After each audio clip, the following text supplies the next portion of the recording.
The metallic click of the deadbolt wasn't just a sound, it was a death sentence.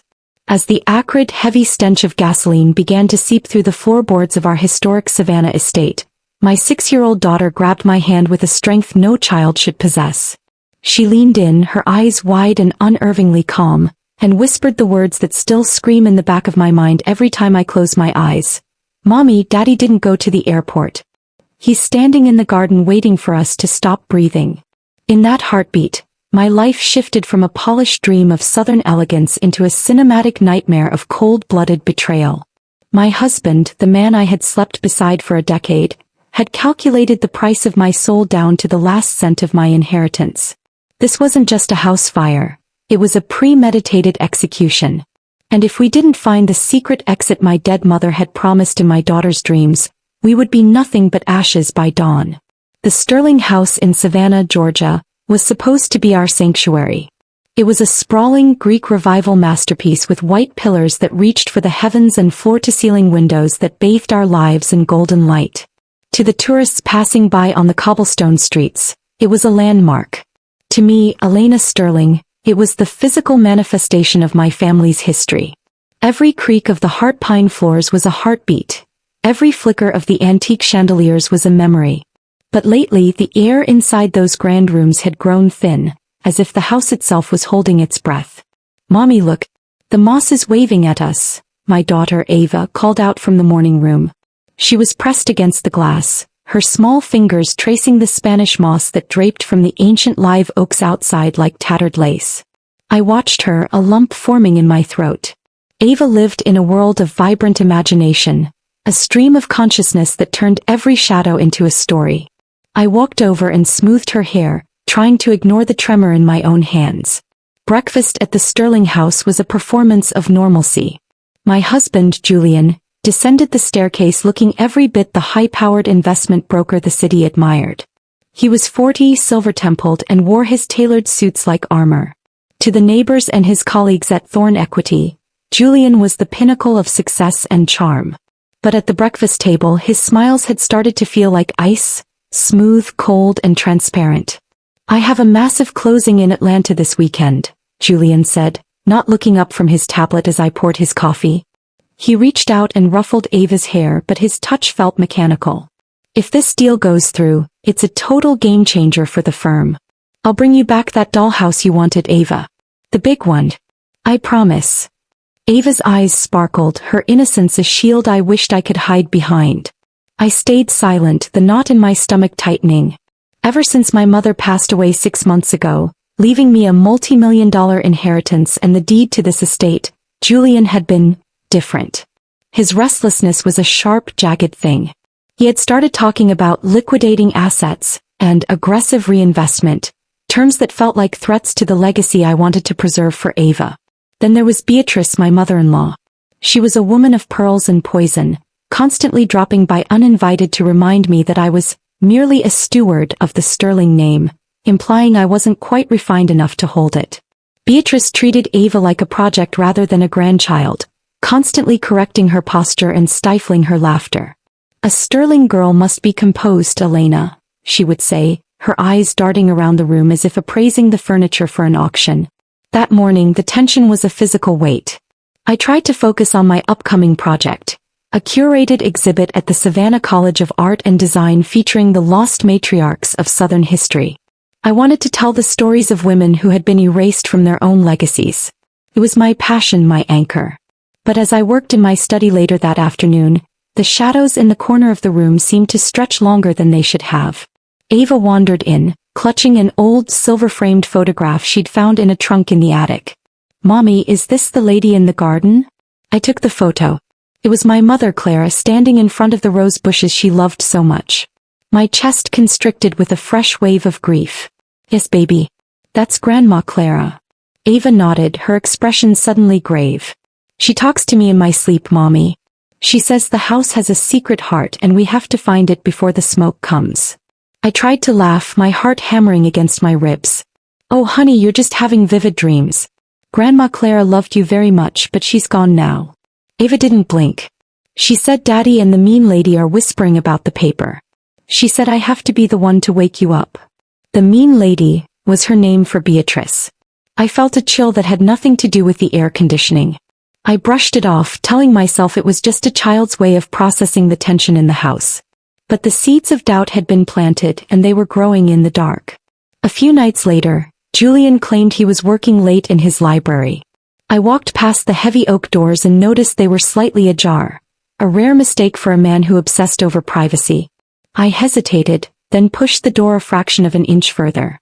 Julian wasn't there, but a drawer in his mahogany desk was hanging open. My breath hitched as I stepped inside. My eyes landed on a blue folder labeled Life Insurance Supplemental. My hands shook as I flipped it open. It was a high-value policy on my life, valued at $7 million. The date on the signature was exactly 10 days after my mother's funeral. The sole beneficiary wasn't a trust for Ava. It was Julian. The air in the library suddenly felt like lead. Why would he take this out now? We were already wealthy. We had the inheritance. My mind raced, trying to find a rational excuse. Maybe he was just being a responsible provider? But the timing, so close to my mother's death, so close to the finalization of the estate, felt like a cold hand around my throat. The next morning, Ava was standing by the window again, her forehead pressed against the glass. "Mommy, I dreamed about the hollow place," she whispered. "The hollow place?" I asked, my voice trembling. "Under the stairs, behind the jars," she said, her voice sounding older than her years. "Grandma showed me. It's for when the air gets hot." I froze. There was a legend about a hidden passage in the Sterling house, a priest hole, or a storage room from the Civil War era, but it had been sealed for nearly a century. It wasn't in the blueprints we used for the renovation. I had never mentioned it to her. Not once. "Ava, who told you about the jars?" "Grandma Clara," she said simply. "She said Daddy is going to play a game with the locks." Friday night arrived with a heavy, humid blanket of fog that rolled in off the Savannah River. Julian kissed Ava on the forehead, his eyes darting to the grandfather clock in the hall. He had his leather suitcase in hand, looking like the picture of professional diligence. "I'll be back Sunday night, Elena. Don't forget to set the alarm. The neighborhood has been twitchy lately." I nodded, my voice trapped in my throat. I watched his taillights vanish into the fog, but the knot in my stomach only grew. I spent the evening pacing, touching the walls of the house as if checking for a pulse. Around 11 p.m., while Ava was coloring at the kitchen table, I saw a movement in the shadows of the backyard. A figure in a dark hooded jacket was moving toward the garage. My heart nearly leaped out of my chest. I rushed to the windows and pulled the heavy velvet curtains shut. "We're going to sleep in my room tonight, Ava," I said, my voice high and tight. "Is it time?" Ava asked, clutching her stuffed rabbit. "Is the mean lady coming?" I didn't answer. I led her upstairs, locking the bedroom door behind us. Ava clung to me as we lay in the dark, the silence of the house feeling thick and suffocating. Sometime after midnight, a sharp chemical smell began to waft through the air vents. It was unmistakable. Gasoline. I sat up, my pulse drumming in my ears. I crept to the bedroom door and opened it. The smell was stronger in the hallway. I ran to the top of the stairs and looked down. I saw a dark liquid shimmering on the white marble of the foyer. "Julian." I called out, my voice cracking. "Julian, is that you?" Silence. Then a heavy mechanical thud echoed through the house. I ran to the window and tried to look out, but a set of heavy steel security shutters Julian had installed for our safety last month, slid down with a terrifying finality, sealing the windows. I rushed to the front door and grabbed the handle. It wouldn't budge. I tried the back door, the side door, the basement stairs. Every single exit had been deadbolt from the outside. We were in a pressurized box and the fuse had already been lit.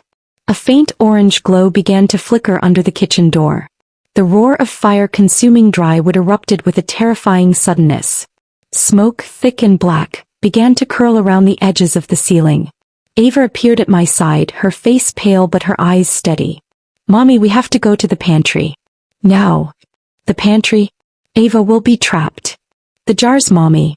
Grandma said the jars. The heat was becoming unbearable.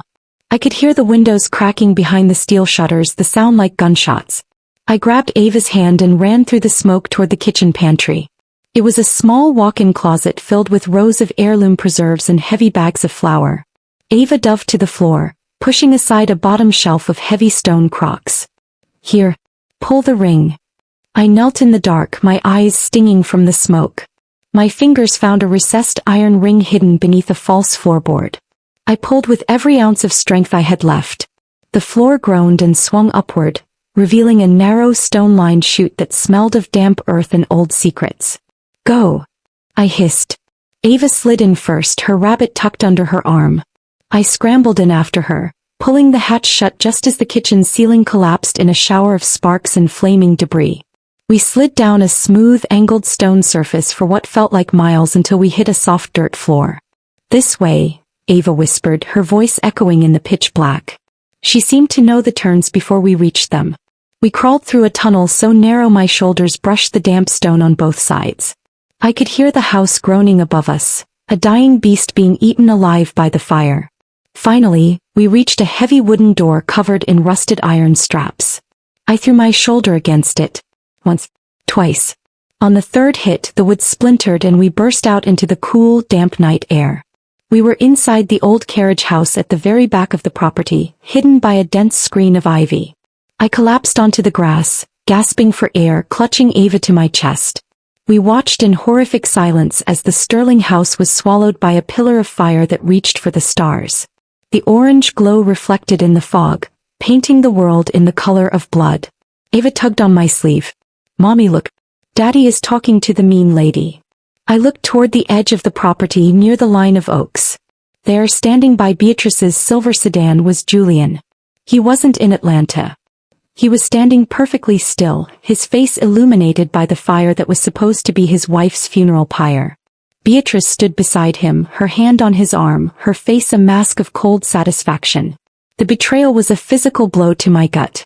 I felt the grief for my marriage die in that moment, replaced by a cold, incandescent fury. "Ava, stay here," I whispered. "Don't move." I pulled my phone from my pocket. It was a miracle I'd grabbed it. I didn't call the fire department first. I called the police. And then I started filming. By the time the sirens began to wail in the distance, I had captured everything. I had captured Julian and Beatrice watching the house burn without making a single move to help. I had captured the moment Julian checked his watch and nodded to his mother. When the first patrol car pulled up, Julian transformed. He fell to his knees, letting out a theatrical, gut-wrenching sob. "My wife. My daughter. They're inside. I just got back, I saw the flames, I tried to get in." I walked out of the shadows of the carriage house, Ava's hand firmly in mine. We were covered in soot, our clothes torn, looking like ghosts risen from the grave. The detective, a woman named Miller with eyes like flint, looked from the burning house to Julian, then to me. "I'm afraid your business trip was cut short, Julian," I said, my voice steady and cold as a winter river. "And you forgot to check the basement for ghosts." Julian's face went from grief to a mask of pure, unadulterated terror. He looked at me, then at the phone in my hand, and he knew. The Golden Sun had just lost everything. The investigation was swift and brutal. The fire department found the remote-controlled locking mechanism Julian had installed on the security shutters. They found the gasoline canisters in the trunk of Beatrice's car. But the final nail in the coffin was the digital footprint. Julian had been communicating with Beatrice through an encrypted app, detailing every step of the plan. They had planned to use my inheritance to pay off Julian's staggering gambling debts and fund a new life for him and his mistress in London. 3 months later, the Savannah courthouse was packed. I sat on the witness stand, my back straight, refusing to look at the man who had tried to turn me into a ghost. Julian sat at the defense table, his expensive suit looking cheap and wrinkled. Beatrice sat behind him, her pearls finally stripped away, looking like the hollowed-out shell of a woman she truly was. The prosecution played the audio from the hidden nanny cam I had installed in the kitchen months ago when I first started feeling uneasy, a detail I had never told Julian. The jury heard them talking about the accidental nature of the fire. They heard Beatrice saying, "It's for the best, Julian. She never really fit in. The insurance will settle everything." But the moment that silenced the room was when Ava took the stand. She didn't cry. She held her rabbit and looked at her father with a clarity that made the judge weep. "Daddy said he was going to bring me a dollhouse," she told the jury. "But Grandma Clara said he was building a box instead." She showed me the secret door so Mommy and I wouldn't have to stay in the fire. The jury didn't even need an hour. Julian was sentenced to life without the possibility of parole for attempted murder and arson. Beatrice received 20 years for conspiracy. 6 months later, the leaves are starting to turn brown in Savannah. I didn't rebuild the Sterling house. Some things are better left as memories. Instead, I used the insurance money in my inheritance to build Clara's Grace, a high-security shelter for women and children escaping domestic violence. I'm standing in the garden of our new home, a modest sun-drenched cottage on the coast. Ava is running through the grass, her laughter a bright, silver thread in the air. My counselor, a kind man named David who has helped us navigate the trauma, joined us for dinner tonight. He's a man who understands that trust isn't something you give. It's something you build brick by brick. As the sun sets over the marsh, Ava comes over and leans against my arm. Mommy, is the secret heart still beating? I kiss her forehead and look out at the water. Yes, baby. It's beating right here. I've learned that a real family isn't about the name on the gate or the gold in the vault.